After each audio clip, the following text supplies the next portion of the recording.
দেখো আজকে আমরা যেটা পড়বো একাদশ শ্রেণীর কেমিক্যাল ইকুইলিব্রিয়াম, তার বাংলাটা হচ্ছে রাসায়নিক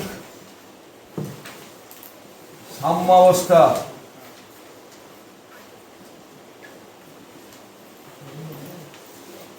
একটা জিনিস তোমরা ভালো করে ফলো করো। ধরো দুটো পাত্রে বিক্রিয়া করানো হচ্ছে। এ পাত্রে দেওয়া হয়েছে এ আর বি বিক্রিয়া হিসাবে, আর একটা পাত্র নিয়েছি আমি এ এবং বি। একটা পাত্রের মুখ বন্ধ, একটা পাত্রের মুখ খোলা। হলো এরকম দুটো পাত্রে বিক্রিয়া এ আর বি মিশে তোমরা স্কুল চলে গেছো। স্কুল থেকে ফিরে এসে যখন দেখো যে ধরো একটা পাত্রে, এই পাত্রটায় কেবলমাত্র সি আর ডি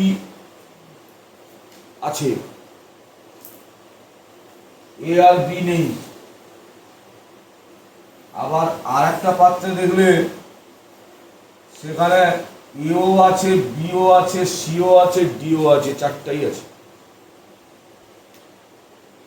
দুটো বিক্রিয়ার পার্থক্য করার চেষ্টা করে। একটা বিক্রিয়ায় একটা পাত্রে শুধু সি আর ডি আছে, কোনো এ বি নেই। আর একটা পাত্রে আছে এ আছে, বি আছে, সি আছে, ডি আছে। তাহলে এইটার ক্ষেত্রে আমরা বলতে পারি এই পাত্রের ক্ষেত্রে বিক্রিয়ক পদার্থ এ আর বি বিক্রিয়া করে সি আর ডি উৎপন্ন করে ফেলেছে, আর কোনো এ বি। আর এই পাত্রের ক্ষেত্রে আমরা বলতে পারি এ আর বি বিক্রিয়া করে সি আর ডি যেমন উৎপন্ন করেছে, আবার সি আর ডি বিক্রিয়া করে পুনরায় এ আর বি উৎপন্ন করেছে। বুঝতে পারছ? যেহেতু এই পাত্রে অলওয়েজ কি পাওয়া যাচ্ছে, এ পাওয়া যাচ্ছে, বি পাওয়া যাচ্ছে, সি পাওয়া যাচ্ছে। এইরকম বিক্রিয়াকে আমরা বলি একমুখী বিক্রিয়া। পুরোটাই করছে এটা না, ফুল করেছে। আর এইরকম বিক্রিয়াকে আমরা বলি উভমুখী বিক্রিয়া। কি বিক্রিয়া? উভমুখী বিক্রিয়া। এ আর বি বিক্রিয়া করে যেমন সি আর ডি উৎপন্ন করেছে, তেমনি সি আর ডি বিক্রিয়া করে এ আর বি উৎপন্ন করেছে। তাহলে এটা হলো একমুখী বিক্রিয়া, এটা হলো উভমুখী বিক্রিয়া। এই পৃথিবীতে সমস্ত বিক্রিয়াই কম বেশি উভমুখী, উপযুক্ত শর্ত সাপেক্ষে। কিরকম?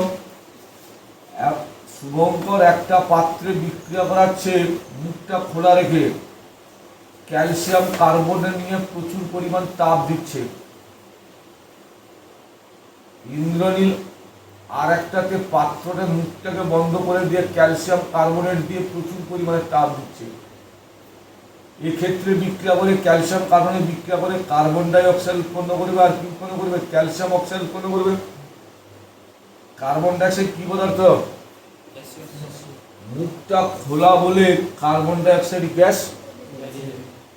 তখন ক্যালসিয়াম অক্সাইড পুনরায় বিক্রিয়া করার জন্য আর কার্বন ডাই অক্সাইডকে একটা সময় আসবে যখন পুরো ক্যালসিয়াম কার্বনেট বিক্রিয়া করে ফেলেছে, করে কি উৎপন্ন করেছে? CO2 এবং CO। একে আমরা একমুখী বিক্রিয়া বলবো না উভমুখী বিক্রিয়া বলবো? একমুখী বিক্রিয়া বলবো।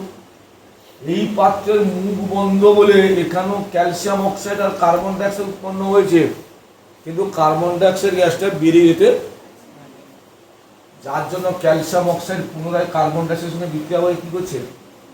তাহলে এই বিক্রিয়াকে কি বলবো? উভয় নয়, উভমুখী। তাহলে একই বিক্রিয়াকে একবার বলছি একমুখী, ওই বিক্রিয়াকে আবার বলছি উভমুখী বিক্রিয়া, উপযুক্ত শর্ত সাপেক্ষে। একজনের মুখ খোলা, একজনের মুখ। তাহলে এই বিশ্বের সমস্ত বিক্রিয়াই কম বেশি উভমুখী, উপযুক্ত শর্ত সাপেক্ষে। এই কথা বললাম, উপযুক্ত শর্ত সাপেক্ষে। এইবার দেখো যে জিনিসটা আমি বলতে চাইছি, তাহলে একমুখী আর উভমুখী বিক্রিয়া ব্যাপারটা বোঝা গেল তো? ধরো একটা বিক্রিয়া আমি লিখছি এ আর বি, সেখান থেকে একটা উভমুখী বিক্রিয়া লিখছি এ আর বি বিক্রিয়া করে কি উৎপন্ন করেছে? সি আর ডি। যেহেতু আমাদের সিলেবাসের টোটালটাই উভমুখী বিক্রিয়া নিয়ে ব্যাপার, প্রত্যেকটা উদাহরণ আমি উভমুখী দিচ্ছি। যখন টাইম জিরো, সময় যখন শুরু হয়নি, তখন কি সিআরডি আছে? যা আছে, যত টাইম যাবে তত এ আর বি বিক্রিয়া করে কি উৎপন্ন করবে? তাহলে রাসায়নিক বিক্রিয়ার গতিবেগ আছে না নেই? আছে তো। বলছে কোন রাসায়নিক বিক্রিয়ার গতিবেগ ওই মুহূর্তে উপস্থিত বিক্রিয়ক পদার্থের গাঢ়ত্বের গুণফলের সমানুপাতিক। মানে যেহেতু উভমুখী বিক্রিয়া, এর দুটো বেগ থাকবে। এ আর বি বিক্রিয়া করে যখন সিআরডি উৎপন্ন করছে, একে বলছে সম্মুখমুখী বিক্রিয়া। আবার সিআরডি যখন বিক্রিয়া করে এ আর বি উৎপন্ন করছে, তখন থেকে আমরা কি বলছি? পশ্চাদমুখী বিক্রিয়া। তাহলে সম্মুখমুখী বিক্রিয়া যদি R1 হয়, পশ্চাদমুখী বিক্রিয়া যদি R2 হয়, যখন সম্মুখমুখী বিক্রিয়া তখন বিক্রিয়ক কে? যখন পশ্চাদমুখী বিক্রিয়া তখন বিক্রিয়ক কে? বলছে কোন বিক্রিয়ার হার সেই মুহূর্তে উপস্থিত বিক্রিয়ক পদার্থের গাঢ়ত্বের গুণফলের সমানুপাতিক। R1 এর ক্ষেত্রে বিক্রিয়ক কে? এ আর B. Third bracket indicate the concentration of the reactant, মানে গাঢ়ত্বকে বোঝাচ্ছে। থার্ড ব্র্যাকেটের মধ্যে এ মানে এ এর গাঢ়ত্ব, থার্ড ব্র্যাকেটের মধ্যে বি মানে বির গাঢ়ত্ব। তাহলে আমাকে একটা ধ্রুবক আনতে হবে, K1 equal to concentration A into concentration of, এটা বোঝা গেল? তার মানে হচ্ছে K1 কে বলছি সম্মুখমুখী বিক্রিয়ার হার ধ্রুবক, হলো? ঠিক বিপরীত দিক থেকে যখন বিক্রিয়াটা হবে R2, তখন বিক্রিয়ক কে? তাহলে concentration of C into concentration of D, তাই তো? তাহলে R2 equal to K2 into concentration of C into concentration of D। প্রথম দিকে AB যে হারে বিক্রিয়া করে CD উৎপন্ন করবে, তার মানে যত সময় যাবে তত AB পরিমাণ কমবে, CD পরিমাণ। আরো যখন সময় বাড়বে তখন আবার কি হবে? এমন একটা সময় আসবে যখন এ আর বি যে হারে বিক্রিয়া করে সিআরডি তৈরি করবে, সিআরডি সেই হারে বিক্রিয়া করে কি তৈরি করবে? তখন বলা হবে উভমুখী বিক্রিয়াটি সাম্য অবস্থায় পৌঁছেছে। সাম্য অবস্থা মিন মানে সাম্য অবস্থা মানে ইকুইলিব্রিয়াম, ইকুইলিব্রিয়াম মানে সাম্য অবস্থা। মানে কোন উভমুখী বিক্রিয়ার যে অবস্থায় সম্মুখী বিক্রিয়ার হার এবং পশ্চাৎমুখী বিক্রিয়ার হার পরস্পর সমান হয়ে যায়, তখন তাকে কি বলা হবে? বিক্রিয়ার সাম্য অবস্থা। এই যে বললাম কোন রাসায়নিক বিক্রিয়ার গতিবেগ সেই মুহূর্তে উপস্থিত বিক্রিয়কের গাঢ়ত্বের গুণফলের সমানুপাতিক, একে বলা হয় ভর ক্রিয়ার সূত্র। তাহলে সাম্য অবস্থায় কি আসবে? সাম্য অবস্থায় আমার আসবে R1 ইকুয়াল টু R2, এটা আসবে তো। R1 মানে কি?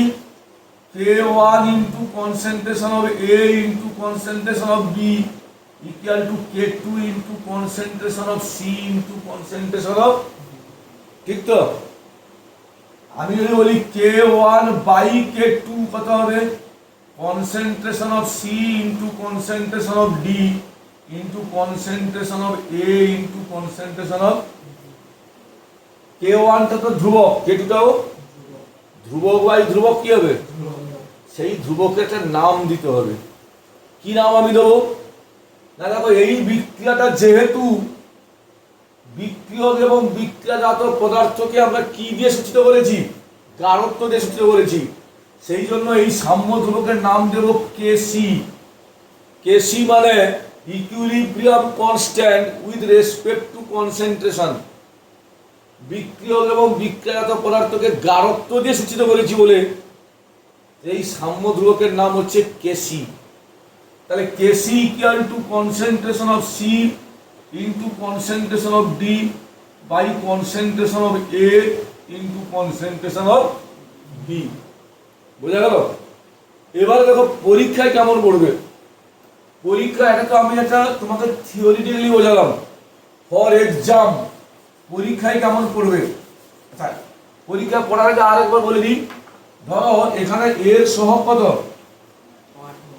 বির সহগ কত, সির সহগ 1, কিন্তু এমন বিক্রিয়া দিতে পারে যেখানে সহগ আছে, কিরকম? ধরো একটা উভমুখী বিক্রিয়া MHG, প্রত্যেকটা গ্যাসের ক্ষেত্রে কিন্তু প্রযোজ্য। মনে রাখবে রাসায়নিক সাম্যাবস্থায় যা কিছু আমরা গাঢ়ত্ব বলবো সব কার ক্ষেত্রে প্রযোজ্য? MHG plus NBG XCG plus YDG plus YDG, clear? এই ধর সম্মুখ বিক্রিয়া হার মনে করো R1, পশ্চাৎমুখী বিক্রিয়া হার কত? এখানে হবে R1 equal to K1 into concentration of A, এর সহগ কত?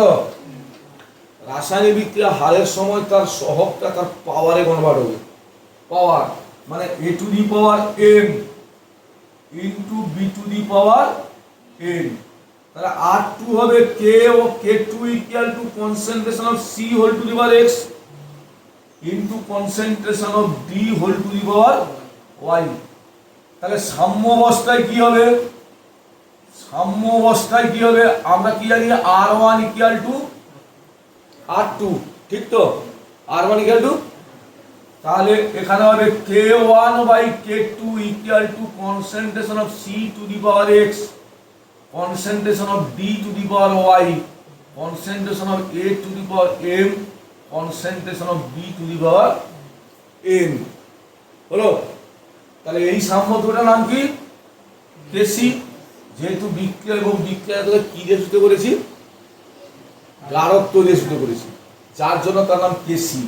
তাহলে KC equal to concentration of C to the power X, concentration of D to the power Y, concentration of A to the power M, concentration of B to the power N। বোঝা গেল? যে কোনো বিক্রিয়া সাম্য ধ্রুব equal to লবে কে থাকবে? বিক্রিয়া জাত পদার্থ, হরে কে থাকবে? বিক্রিয় পদার্থ। এবার পরীক্ষার জন্য কেমন পড়বে? ফর এক্সাম, এক্সামের জন্য কি পড়বে? ফর এক্সাম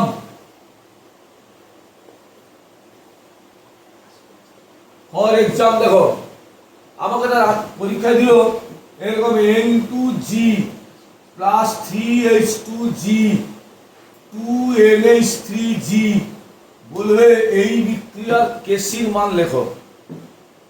তাহলে কেসি কত হবে? লবে কে থাকবে? বিক্রিয়ক না বিক্রিয়াজাত? বিক্রিয়াজাত। এখানে বিক্রিয়াজাত কে? তাহলে আমি লিখব NH3, তার সহগ কত রে? তাহলে সেটা স্কয়ার হয়ে তো। তাহলে concentration of N2 into concentration of H2 whole cube, that is KC. পরীক্ষায় দিল আমাকে PCl5G PCl3G প্লাস Cl2G, তাহলে এর কেসি কি হবে? তাহলে এর কেসি হবে concentration of PCl3 into concentration of Cl2 by concentration of PCl5। Clear না? ক্লিয়ার নয়? পরীক্ষা আরো দিতে পারে এরকম, দেখো পরীক্ষায় আমাকে দিতে পারে CaCO3S CaOS CO2G। এখানে গ্যাসীয় উপাদান কটা আছে? S মিন সলিড, এও সলিড একটাই আছে। আমি কি বলেছি? এখানে সাম্য ধ্রুবকের ক্ষেত্রে কি হবে? কারটা শুনে নেব। তাহলে শুধু হবে কনসেন্ট্রেশন অফ CO2, আর কিছু হবে না। পুরোটা লিখে দিলে ভুল, শুধু আমি গ্যাসটাকে তো কনসিডার করবো। পরীক্ষায় দিল 3APS plus 4H2OG Fe3O4S plus 4H2G, বলবে এই বিক্রিয়ার কেসি কত? তাহলে কেসি ইকুয়াল টু লবে কে থাকে? বিক্রিয়ক না বিক্রিয়াজাত? তাহলে এটাকে কি নেব? নেব কে? কেন? এই সলিড। কাকে নেব? H2O নেই, শুধু H2 আছে। তাহলে H2 whole to the power 4 divided by একে নেব, একে by H2O whole to the power 4। এইভাবে পরীক্ষায় পড়ে। তোমরা এই ভিডিওটা ভালো করে ফলো করো, বন্ধুদের মধ্যে বেশি বেশি করে শেয়ার করো, লাইক করো, কমেন্ট করো। পরবর্তীতে আমরা অন্য একটি বিষয় নিয়ে আলোচনা করব।